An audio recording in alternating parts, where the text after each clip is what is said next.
One group warns of a looming healthcare system collapse if the government relaxes quarantine restrictions in the NCR Plus bubble.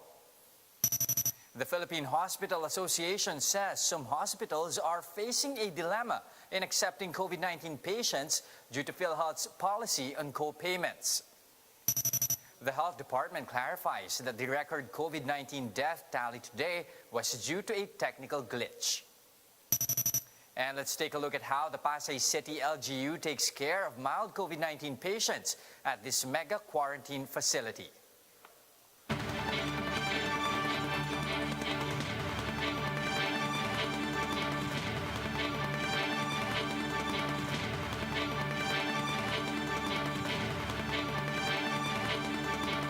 Fast, focused, and fearless. Here's a roundup of stories we're watching now. I'm Jess De Los Santos. The Health Professionals Alliance of the Philippines warns of a looming healthcare system collapse if the government does not extend the NCR Plus ECQ for another week. We'll discuss that and other issues with Health Undersecretary Leopoldo Vega. Good evening, Yusek. What's your reaction to this? What's the real situation in hospitals? All right, okay, Jess, hello, good afternoon, and it's pleasant to be with you for this call.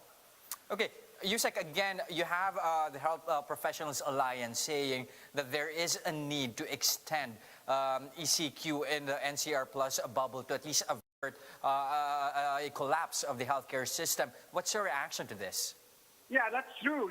You need to suppress and maximize the transmission of the virus now, because if we don't, we will have problems in terms of new cases, and this will actually overhaul the health system's capacity.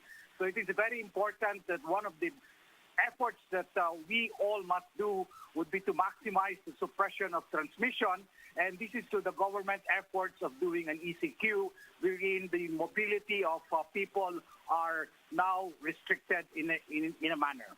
So they take it to mean, sir, as part of the Health Department, you are in agreement that there is a need to extend ECQ yet again, at least for another week.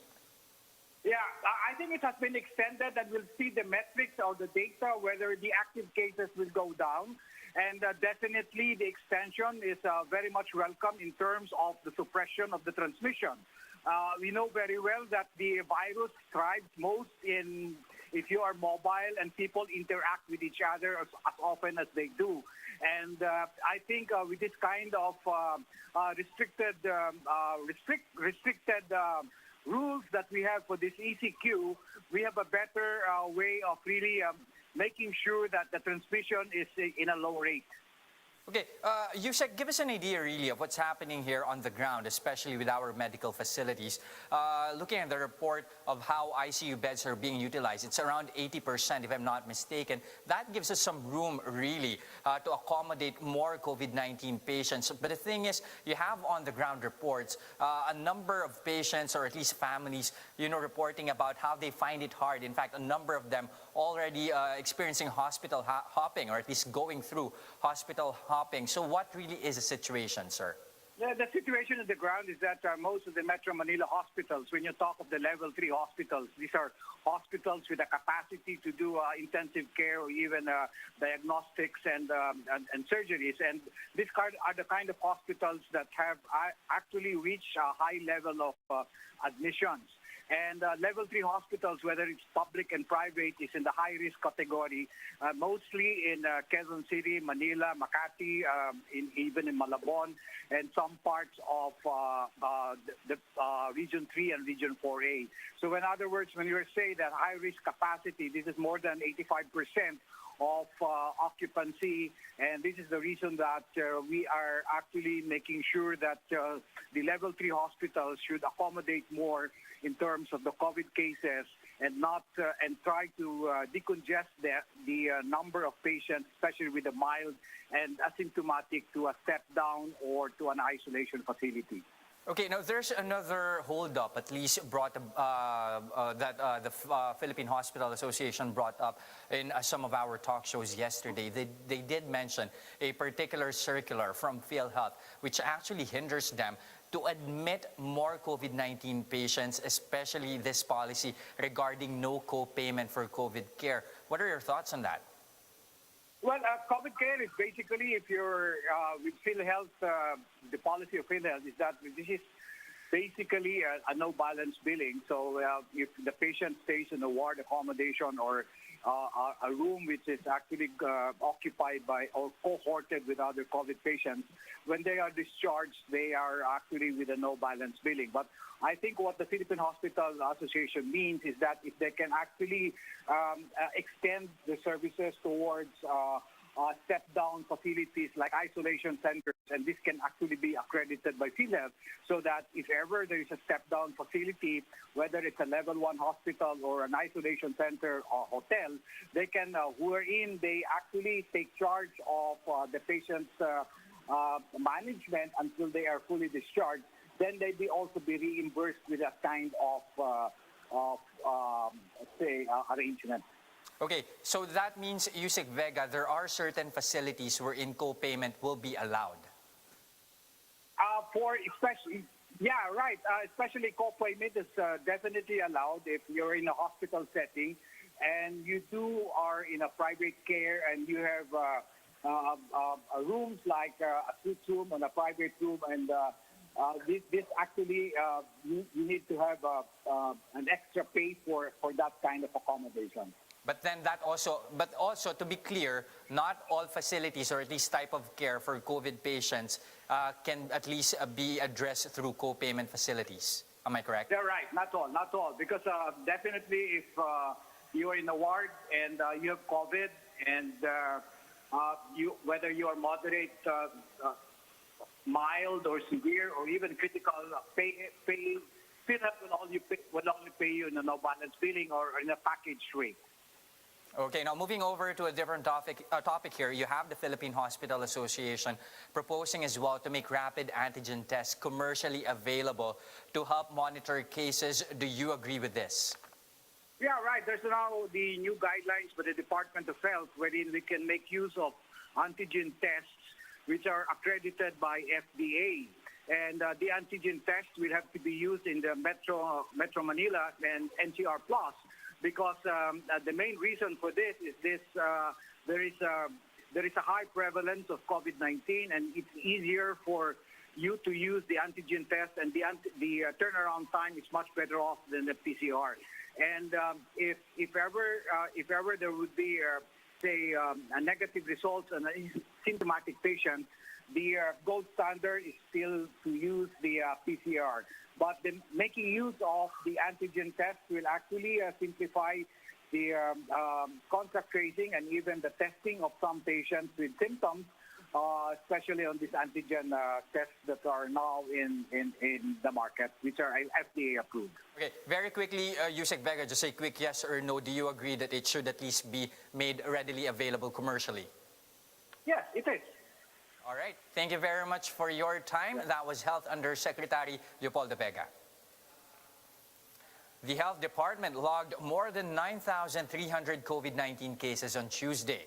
This brought the total caseload to above 812,000, some 152,000 of which are still active.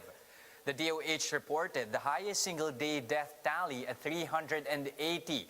But citing a technical issue, the agency clarified that 341 of these are fatalities that went unreported prior to April 2021.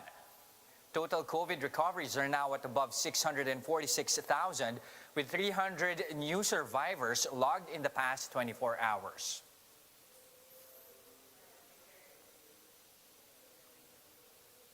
Healthcare workers in COVID-19 hotspots have aired frustrations over the dwindling medical resources for COVID-19 patients.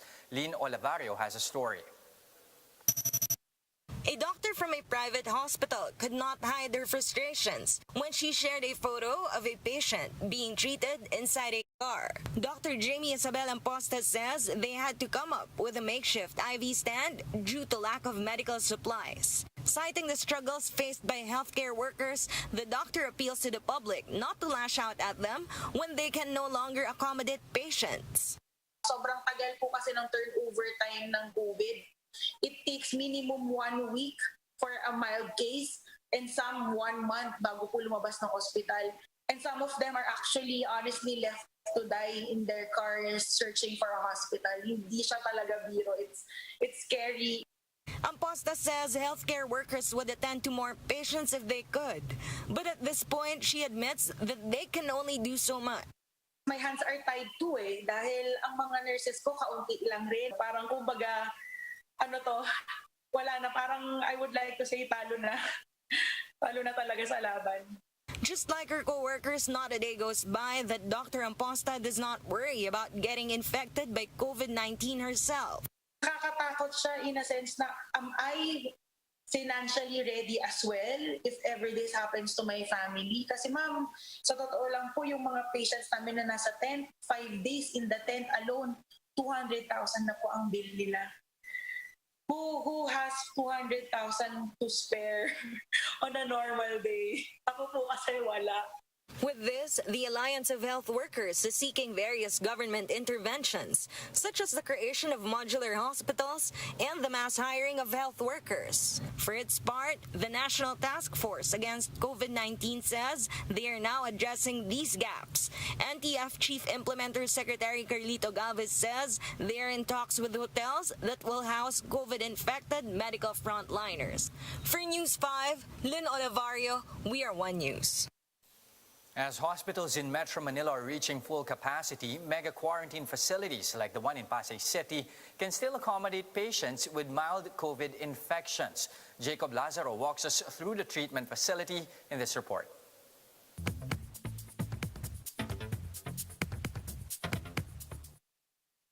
Like the 800,000 other Filipinos who contracted COVID-19, Levi Kita was probably shocked to learn that he was positive. But that was more than 2 weeks ago. After finishing his 14-day quarantine in the Pasay City quarantine facility at the Cultural Center of the Philippine Complex, Levi is excited to go home. Siyempre, sino ba naman hindi makakalabas dito dyan? Kasi wala akong ginagawa dyan. Kain, bigay sila ng food, tas higa, tulog, kain. Levi was lucky. He got a mild case of COVID-19. He says it just felt like he had a slight cold, which is why he was sent to this Pasay City quarantine facility instead of a hospital. This is how it's supposed to be. Mild and asymptomatic cases in quarantine facility to free up the hospitals for the severe cases. The Department of Health says these mild and asymptomatic cases make up 9 out of every 10 COVID infection. But here's the thing. Metro Manila hospitals are now overflowing with COVID patients, while this quarantine facility is barely half full. There are only 61 patients here, whiling away their boredom in their own rooms with air conditioners and bathrooms. Kung mag-exercise, pwede naman lumapas, pero bumigyan lang kami. Hanggang dito lang kayo. Binibigay sila pagkain, tas gamot. The meals are free, but families and couriers are allowed to deliver supplies at the boundary, while the patients wait 3 meters away. Treatment of patients depends on the symptoms they have. Depende po kung ano yung sintomas mo, kung sipon, ubo, gano'n. Tapos meron silang vitamins na binibigay. Livy says he's now being discharged after staying here for the mandatory 14 days. The second condition was that he remained asymptomatic for at least 7 days. There was another concern though. The growing pile of hazardous wastes stored between the room. The garbage has to be hauled by specialized personnel who deal with hazardous wastes. The Pasay local government says they're already looking for a new specialized personnel to do the job. In the meantime, this facility awaits for more patients to come its way. As of now, our quarantine facilities have more breathing space than our hospitals, but it might just be a matter of time before even they are overwhelmed. That's why we need a more proactive response so we can get ahead of the virus. I'm Jacob Lazaro and we are One News. For more updates, visit News 5, the Philippine Star, and Business World online. Visit our website, onenews.ph, for more in-depth analysis. You can also catch One News on the Signal Play app. Register for a free account now at www.signalplay.com and stream One News live anytime, anywhere. Mask on, wash hands, and stay safe, Philippines. I'm Jess De Los Santos. We are One News.